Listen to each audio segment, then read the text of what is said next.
Before we begin, I need to ask you something. Stories like this are not easy to tell, and they are even harder to hear. If you feel the weight of these forgotten voices, if you believe these hidden histories deserve to be uncovered, then subscribe to this channel. It costs nothing, but it keeps these buried truths from fading back into silence. He called her sister in the daylight, and wife in the dark. In the silence of their home, the line between blood and desire vanished, leaving behind a union so cursed it should never have existed. This is not folklore. This is not myth. It is the story of a man who stood as both brother and husband, father and uncle, a figure who blurred every boundary society depends upon. He did not simply love his sister, he impregnated her. And in doing so, he gave birth to a legacy that whispers through the back roads of America, where shame and silence live heavier than any tombstone. When we speak of inbreeding, the mind conjures something distant, a strange family hidden in the hills, far removed from the world we know. But what if I told you this story is not a relic of medieval Europe, nor an exaggeration from some tabloid headline? What if I told you this horror unfolded in plain America, beneath the same sky you live under, in homes no different from your own? The truth is stranger than fiction, and this man's truth was a labyrinth of sins carried out behind closed doors. He did not stumble into corruption. He built it, day by day, in secret glances, in stolen moments, in a betrayal of every natural law that keeps families whole. His sister was not just a victim. She was chained to him by blood, by circumstance, by a silence that left her powerless. Together, they became the architects of a family line so disfigured by its own design, historians whisper about it even today. What drives a man to claim his sister not just as kin, but as his lover, his bride, and the mother of his children? Was it desperation? Was it madness? Or was it something more? An inherited hunger passed down from generations that believed the outside world could never be trusted? The answers lie buried in stories most Americans never hear because they are too painful to face, and yet once you've seen them, you can never look away. Tonight, you will. This is the story of the most inbred husband alive. He was not born a monster. At least, that's what the records suggest. Like so many children of America's forgotten countryside, he entered this world under the heavy shadow of poverty. Dirt roads, creaking porches, sagging barns, the kind of place where generations lived and died without ever leaving the county line. In these rural corners, the walls between family and survival often blurred. Outsiders were feared, trust was thin, and the family name was treated like a shield, something to be guarded at all costs. But sometimes, that shield becomes a prison. His sister was the only girl who shared his blood, the only one who walked the same long paths through the woods, the only one who carried the same burdens in silence. To the outside world, they were siblings bound by hardship. Inside their home, they were prisoners of isolation. Day after day, with no one else to turn to, their closeness thickened into something unnatural. The rules of society grew distant, replaced by the cruel logic of loneliness. And once a single forbidden line was crossed, there was no way back. Whispers say it began when they were young, when childhood games took on darker shapes. Others claim it was the father's absence, the mother's silence, the grinding poverty that twisted affection into something dangerous. Whatever the route, the outcome was inevitable. Brother and sister locked together in an intimacy that defied both God and man. He grew into a man, she into a woman, but their world never widened. There were no dances, no town suitors, no opportunities for escape. The outside world, with all its temptations, might as well have been 1,000 miles away. He looked at her not as a sister, but as the only companion fate had allowed him. She, with no voice, no choices, and no way out, became both his victim and his wife. The first time she became pregnant, neighbors noticed. They spared, but whispers never became accusations. In rural America, where every family carries its own skeletons, people knew better than to pry too deep. But a child born from such a union does not hide the truth. Faces don't lie. Eyes don't lie. And when the baby came, with features that bore the unmistakable scars of inbreeding, the silence of the community grew heavier than ever. Still they carried on. The children became living proof of their secret, their existence carved into faces that could not be explained away. Crooked jaws, wide-set eyes, limbs that didn't move quite right.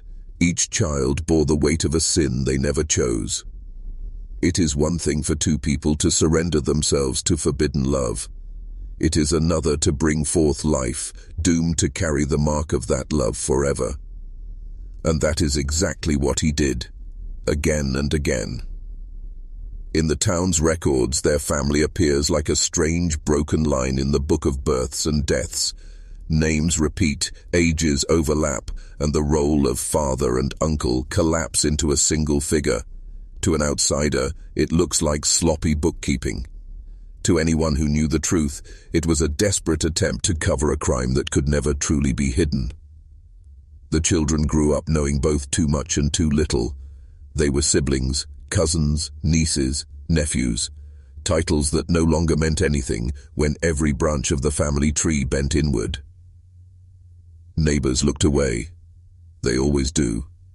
To acknowledge what was happening would mean responsibility, intervention, confrontation, and in these isolated communities, people believed it was better not to meddle.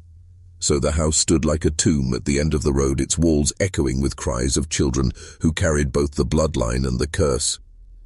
And what of the sister, the mother of them all? Some described her as silent, hollow-eyed, carrying her children like burdens she could never put down. Others say she was strangely loyal, standing by the brother who had stolen her life. Was it love? Was it fear? Or was it the kind of trauma that strips a person of the ability to choose at all? History cannot answer. What remains are fragments, glimpses into a woman bound to her own brother, delivering child after child into a family name that was already collapsing under the weight of itself. Anne, however, seemed unbothered. To him, these children were not shame, but legacy. He looked at them as proof of his strength, his endurance, his refusal to let outsiders touch what was his. In his twisted logic, he was both protector and creator, standing against a world that wanted nothing to do with him. And so the cycle repeated. With each passing year, the home grew darker. The air itself seemed heavy, carrying the scent of sickness and decay. Children who should have been running in fields, laughing in sunlight, instead moved slowly, their bodies frail, their voices thin. Some never lived past infancy. Others grew into adults with minds that never left childhood, trapped in bodies that bore the unmistakable stamp of their parents' union. Each one was both victim and reminder, proof of what happens when the walls of family close too tightly around themselves. But the strangest part was not just the deformities, it was the silence that wrapped itself around them. The neighbors, the church, even the county officials who filed birth and death records, all knew something was wrong. And yet, the deeper the evidence became, the deeper the silence grew. This silence wasn't ignorance, it was protection. Small communities often protect their own, even when the truth is unbearable. People whispered in kitchens, pointed from behind curtains, but never spoke aloud the words that would expose the family for what it was. The brother, the husband, seemed to draw strength from this silence. In his mind, it was proof that he had outsmarted the world, that no law, no preacher, no neighbor had the courage to stand against him. He began to carry himself not as a man who sinned, but as a patriarch, untouchable, unchallenged, the head of a family that belonged only to him. For his children, this meant chains. For his sister, it meant a life sentence. And yet, behind the facade of dominance, there was rot. His children, no matter how many he fathered, could not escape the truth written into their blood. Some were bedridden, unable to walk. Others wandered with vacant eyes, unable to speak. Those who survived adulthood carried faces that made outsiders uncomfortable to look at, a mirror of a secret too horrifying to confront. Every child was a crack in the mask, another reminder that no family can fold in on itself forever without consequence. This was no longer just a personal sin. It had become generational. A curse, stretching outward and downward, pulling every new birth deeper into deformity, into madness, into silence. And yet the brother, this so-called husband, continued. He believed he was building a dynasty. In reality, he was building a tomb. If you're still watching, you're already braver than most. Tell us in the comments, what would you have done if this was your bloodline? The wider world eventually began to notice, not through official investigations, not through brave neighbors stepping forward, but through the children themselves. When they wandered into town, their presence spoke louder than any accusation could. Eyes that didn't quite focus, movements that were stiff and uncoordinated, faces twisted in ways that drew both pity and fear. To see them was to see the truth no one dared put into words. Strangers recoiled, locals turned away, but no one acted. The family became a spectacle and a warning, whispered about but never confronted. Over time, the house itself became infamous, a landmark of shame without ever being marked on a map. The man, the brother-husband, seemed to revel in it. Every time a child was born, he grew more defiant, as if daring the world to stop him. He saw himself not as a criminal, but as a survivor of a society that had abandoned him. His logic was twisted but consistent. Why seek wives from outside when his sister was already his? Why trust the world when the blood of his own family was pure? In that echo chamber of isolation, sin became tradition. The sister, now aged before her time, bore the weight of it all in silence. Each child weakened her body, drained her spirit, until she seemed more like a ghost than a woman. Some claimed she stopped speaking altogether in her final years, communicating only through tired eyes and weary gestures. Whether she stayed out of fear, broken loyalty, or sheer helplessness, the result was the same, her life consumed by a brother who refused to let go. By the time the second generation began to have children of their own, the line between family roles was completely gone. Sons became both brothers and uncles, daughters both nieces and cousins. The family tree had folded in on itself so many times that it resembled not a tree, but a knot. A snarl of bloodlines too tangled to ever be undone, and in that knot, more children were born, more voices were silenced, more lives were cursed before they ever began.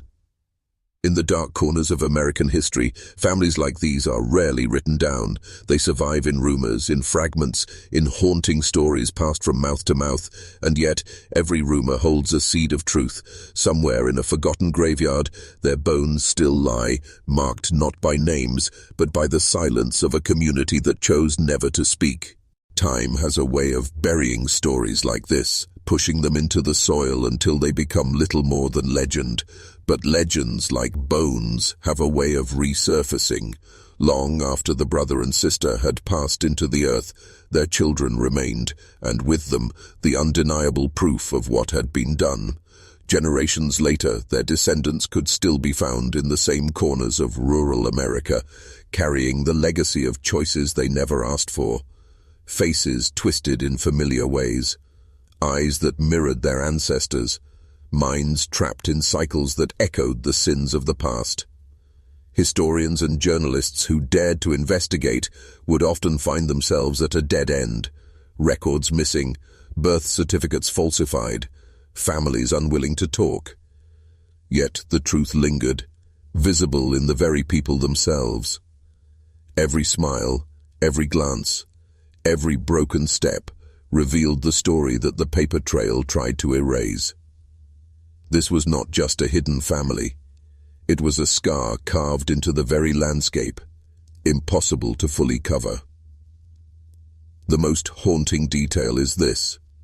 For the brother, none of it was shameful. He died believing he had built something worth preserving, that he had kept his bloodline untouched by the corruption of the outside world. In his mind, he was a guardian. In reality, he was the executioner of his own family's future. He left behind not a legacy of purity, but of suffering.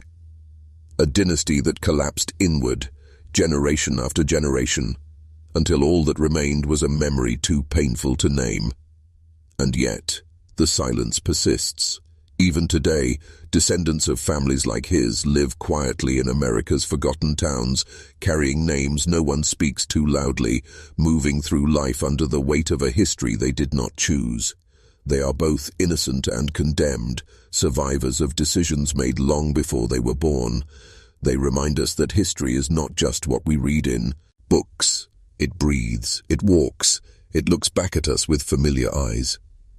The brother who called his sister wife may be gone, but the echo of his choices is not. It lingers in whispers, in old photographs, in family plots hidden behind unmarked fences. The past never truly dies. It waits, buried in plain sight, daring us to look closer. And so, we arrive at the final truth. Stories like his are not simply grotesque footnotes in history, they are warnings.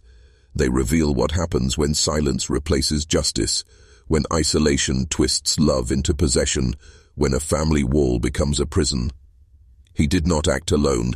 Yes, his hands carried the sin, but it was the silence of neighbors, the fear of communities, the refusal of the world to confront what was unfolding, that allowed him to thrive. Evil rarely roars. More often, it whispers. It lives in the shadows, where no one dares to shine a light. The man who impregnated his own sister believed he had beaten the world, that no one could touch him, that no law could reach him, that blood could be bent and broken to his will. But history shows us that no dynasty built on suffering survives. His family line crumbled under the very weight of his choices. Children who could not thrive, descendants who lived as walking reminders of a curse, a legacy of pain so deep it swallowed every claim of pride he once held. Yet his story is more than just tragedy. It is a mirror, because the same silence that protected him still exists today.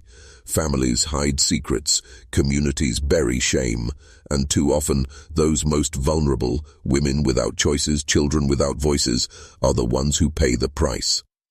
What happened in that house, with that brother and sister, is not just history. It is a cycle that can repeat, whenever we choose not to see. As you leave this story, do not leave it behind. Remember it when you hear whispers no one wants to acknowledge. Remember it when you pass through small towns where every family name carries a history you may never know. Remember it when silence feels easier than speaking, because silence is what allowed him to become not just a brother, not just a husband, but something far more monstrous. He called his sister his wife. He made him sin. Elf, both father and uncle to children who bore his mark. He believed he was untouchable, but in the end, he was nothing more than a man who built his own family's grave with every breath he took. And long after his name is forgotten, the curse of his choices will remain, etched into the land like a scar America will never fully heal.